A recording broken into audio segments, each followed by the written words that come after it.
Man, this is another exciting episode on the Host City Hustle platform where we're talking with experts in their respective fields who are going to share all that they know that can help you, myself, and others in preparation for the FIFA World Cup. Now, this disclaimer is very important. We are not the experts on soccer, we are not the experts on FIFA. We know what we know. And the goal is for you to take what we've shared, apply it to what you're already doing to make what you do that much more successful. So, all of that said, we have a special guest joining us, Rob with Boston Business Mentors. Please introduce yourself. Sure. Thanks, Danny, and greetings to everybody out there.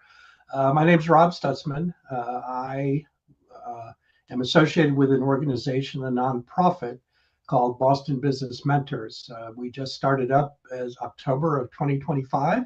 And what we provide is free business consulting, free education, and free resources to small businesses, entrepreneurs, solopreneurs, and nonprofits. I'm actually a small business owner myself. I have a digital marketing firm that I operate from, and so that I get to, for all the stuff I do within Boston Business Mentors as their marketing and social media chair, I get to do within my private business. So I get to eat my own cooking. I love that. And so, what are you teaching your mentees about marketing, specifically data-driven marketing? And tell us a little bit about this spaghetti technique. Sure, absolutely. So data driven is all about measuring. Whether you're measuring website traffic or social media follows or leads or sales, it all produces data. And many small businesses today approach their marketing strategy using the spaghetti technique. That means they take everything and throw it up against the wall and see what sticks. Other people might refer to it as the shotgun approach. I prefer the spaghetti technique. Small business owners are pulled in a lot of different directions, and measuring can sometimes be overlooked. But if they take time to measure their business, they'll see that the data begins to tell a story of the health of their business. Okay, now since you said it like that, I have heard it before, taking some spaghetti and just seeing what sticks. And I will say, as you're learning for the first time about business, like many of you are, we tend to do that. We're wearing all of the hats, we're doing all of the things. And yes, that's one way to go about it, but also there are organizations like Boston Business Mentors that can help you overcome that number one imposter syndrome, like, am I fit for all of this?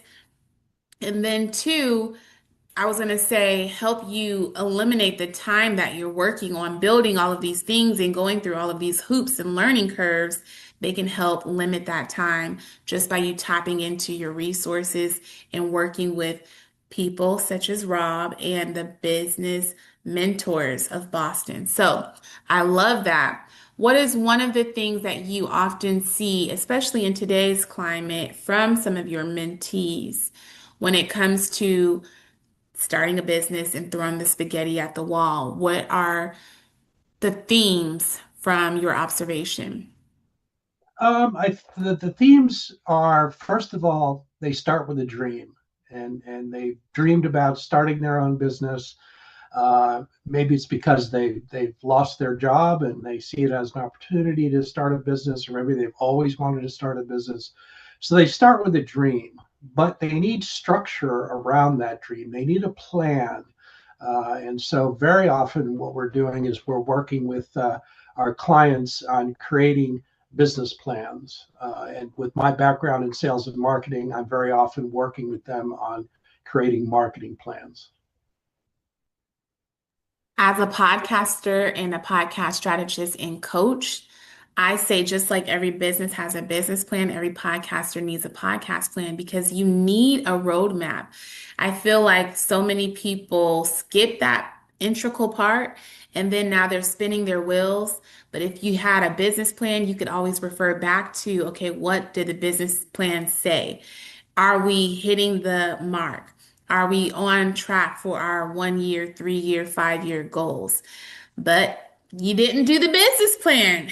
So now you're just kind of like spinning your wheels and trying to go back and, 3 steps back and you 4 steps forward, and then you're 5 steps back again because you don't have a solid business plan.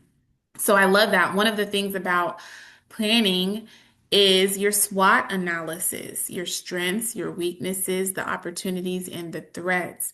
I want to move this conversation a little forward into what do you think would be some of the strengths, weaknesses, opportunities, or threats for businesses who are planning for the FIFA World Cup?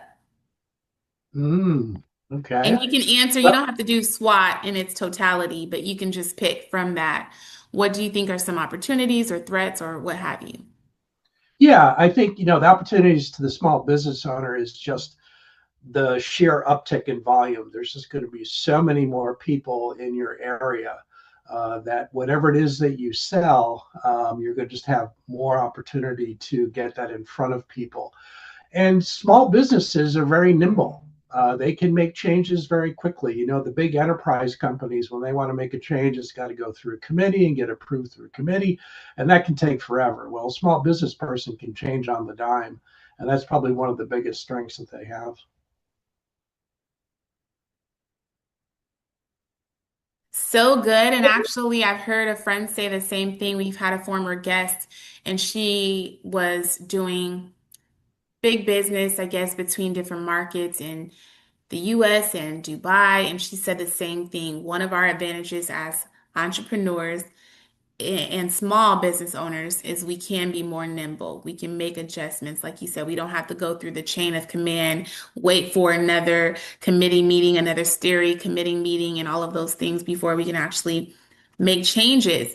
And with the help of tools like AI, we can make changes, even quicker now. So, what are some of the AI tools that you're leveraging and that you would recommend to some of our listeners? Sure. There's a number of generative AI tools that are out there. There's ChatGPT, there's Google Gemini, there's Microsoft Copilot, there's X Grok, there's Claude, there's Perplexity, and I could go on and on and on. For me, I prefer ChatGPT. ChatGPT, at least for now, is the market leader. It's being challenged very closely by Google, but I just prefer the race that ChatGPT is having with Google. I think they're ahead at this point. There is another tool that actually you introduced me to, and the tool is called Marblism. And Marblism is a great tool where you not only can hire a person, a virtual assistant, you can hire a whole team of people to support you. Everything from having a receptionist to having someone who posts your social media, to have someone who replies to your emails, to having somebody that can create blogs for you. So, I did a test recently with the webinar I was on of the receptionist, and it was just incredible the conversation that she had when somebody called up on the phone. I hadn't prompted her at all for the answers. It just came up with the answers on its own, and the answers were spot on. So you can get a tremendous amount of efficiencies out of generative AI tools. And it's, not just about doing it from text to text. You can go from text to audio, or you can go from text to video.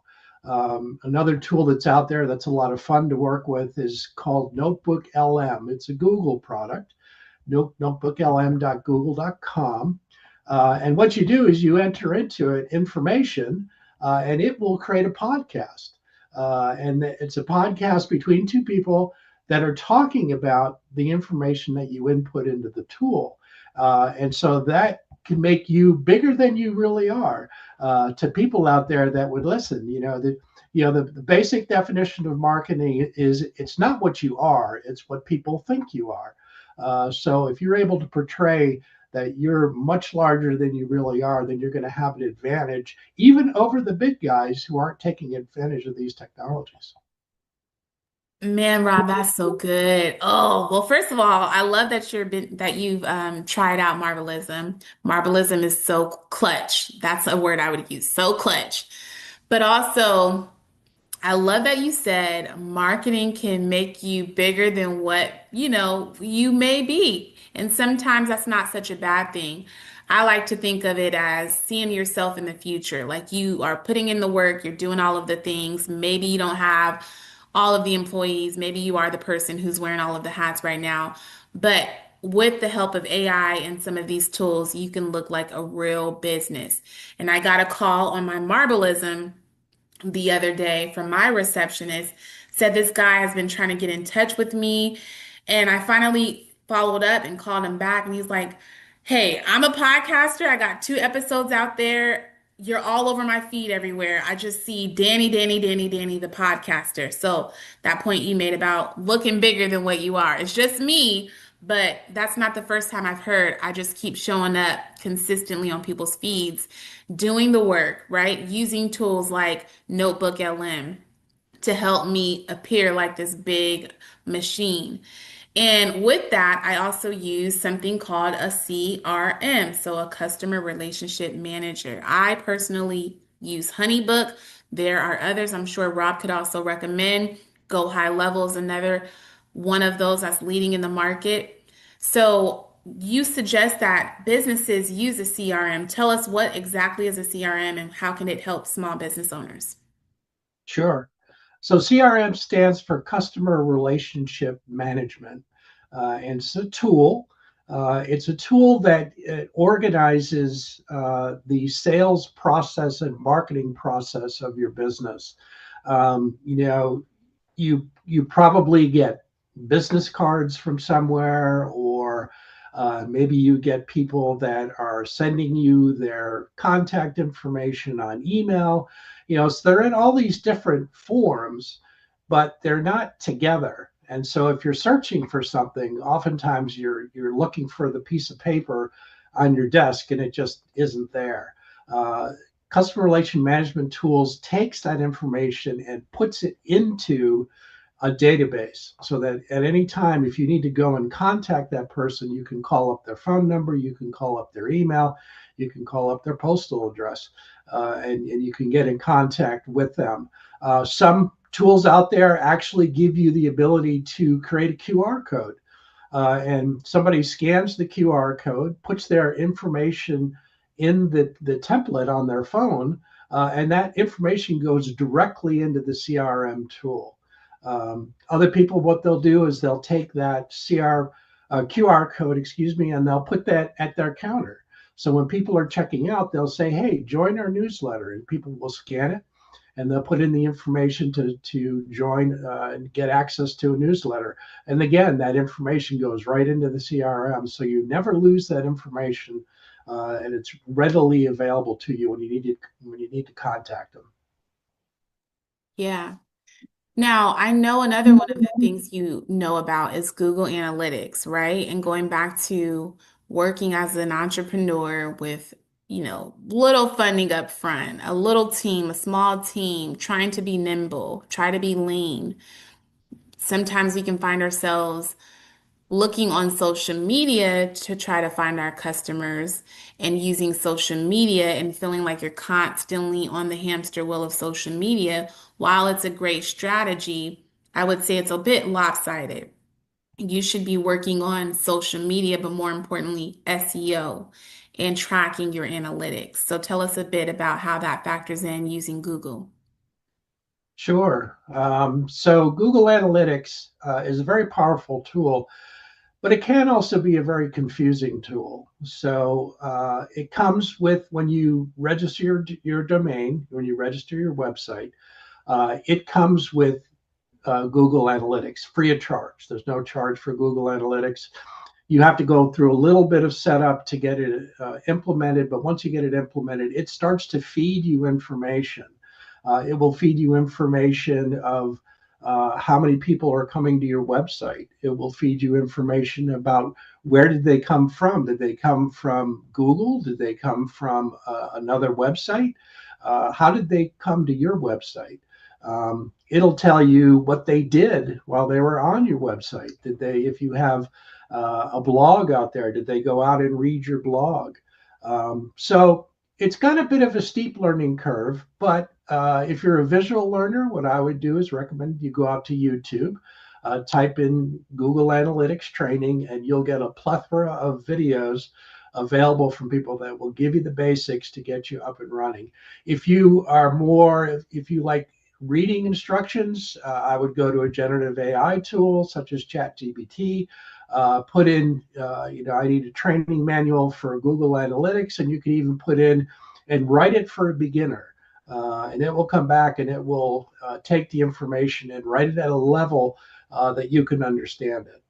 But once you've implemented it, it itself will start to tell a story about how you're doing out there in the bigger internet.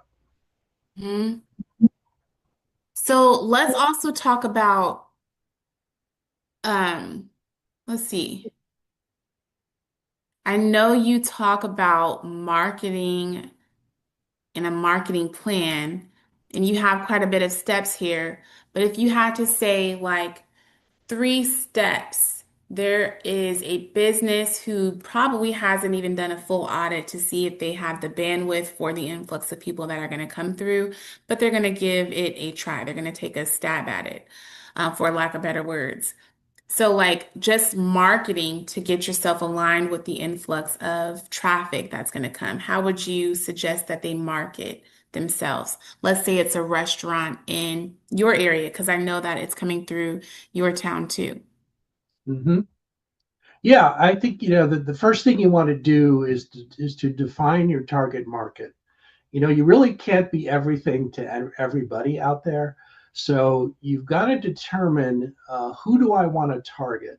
And if I'm, starting a restaurant and, say I'm starting an Italian restaurant, well, what type of people are attracted to Italian food? Lots of people are. But are there other people that you could target that would talk about what you have to offer? Maybe you're the only Italian restaurant within 20 miles of anybody out there. You'd want to talk about how you're unique to the area.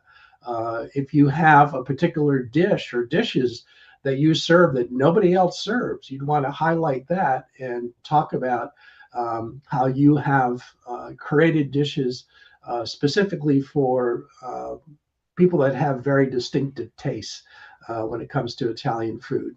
Um, the next thing you want to do is just define your addressable market. Are you local? Are you hyper local, meaning that I'm really just marketing within 10 miles of my location? Or am I marketing within 50 miles of my location? Am I national? Am I marketing nationally? Am I marketing globally? With the internet, you can sell anything around the world. So, and you'll never know where your traffic is coming from. Of course, when you put in Google Analytics, you'll start to see that you're getting traffic that probably is outside of your geography, which means that people,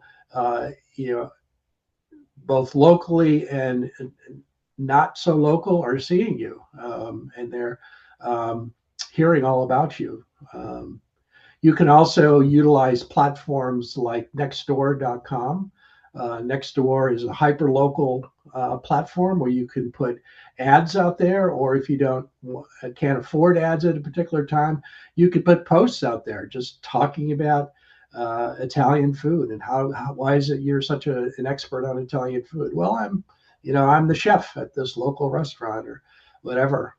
So that could be a great way of creating visibility, creating awareness, and ultimately creating foot traffic of people coming to your establishment. Mm. Yes. And word of mouth, right? Word of mouth is also the tried and true style of marketing. And so tell us how tapping into a network like Boston Business Mentors helps expand your reach by connecting with one another and using each other And then give us some examples based on what you guys are doing within your network. Sure. So when you connect with Boston Business Mentors, what we do is we provide you with a mentor who's going to walk with you as long as you need them. Again, there's no charge for the mentoring that we provide. And we start with people at the very beginning when their business is just a thought. We deal with businesses who are established but want to grow. And then we deal with businesses who have been long established and the owner is looking to exit the business. And we can actually help them broker their business to be bought by someone else. In terms of what we do, the sessions that we hold, we have a discussion with you. We try to find out what your goals and ambitions are. And then with that, we'll give you homework to do. And then we'll give you usually about 3 to 4 weeks to get the homework done. And then we'll get back together again and see how you're doing. Over the long term, we have people, some people, they'll meet with us once and they're good to go. A couple people, other people maybe meet with us for a couple, 3 times, and then they're good to go. We have others that are meeting with us for years. And what they have found in the relationship with Boston's Business Mentors is that we keep them accountable. When they have new ideas, they bounce new ideas off of us.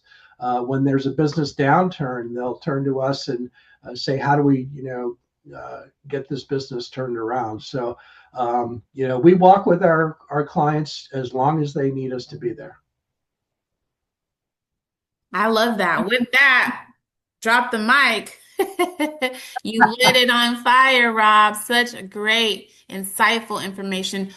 Poignant, right? So people don't have to Yep. sift through all of the content. You dropped gems in every question that we asked you. And so I can't thank you enough. Please tell the people how they can get back in touch with you specifically and then connect to the network as well. Okay, our website is bbmentors.org, bbmentors.org. Um, my particular email address is rob.stutzman@bbmentors.org. If you want to send an email, if you want to know a little bit more about myself, I'm on LinkedIn. You'll find me under Rob Stutzman, ROBSTUTZMAN. And I would love to hear from you through any of those platforms. And let us figure out how we can help you. Yes. So again, you are in a host city, right? Or very close to. So that's another thing for anyone in that area. You're like, hey, this does sound like a big opportunity. I'm not sure where I should plug in. There you go. If you got Rob, you got Boston Business Mentors. Um, Two, does the person have to be in Boston to be able to connect to the network? No, no, we do a lot of what we do virtually. We will meet with our clients face to face if they like that, but the majority of our meetings is virtually, either over Zoom or Google Meet. There you go. So there's no excuses. We're not leaving you out. We're welcoming and ushering all of you in. And if it's not with us, we have friends, we have other partners, we have collaborators that we're working with too. So that said, you guys, thanks for tapping in. Go watch the next video. Tell a friend to tell a friend. And thank you, Rob, for your time. We appreciate you. You're very welcome. Thank you.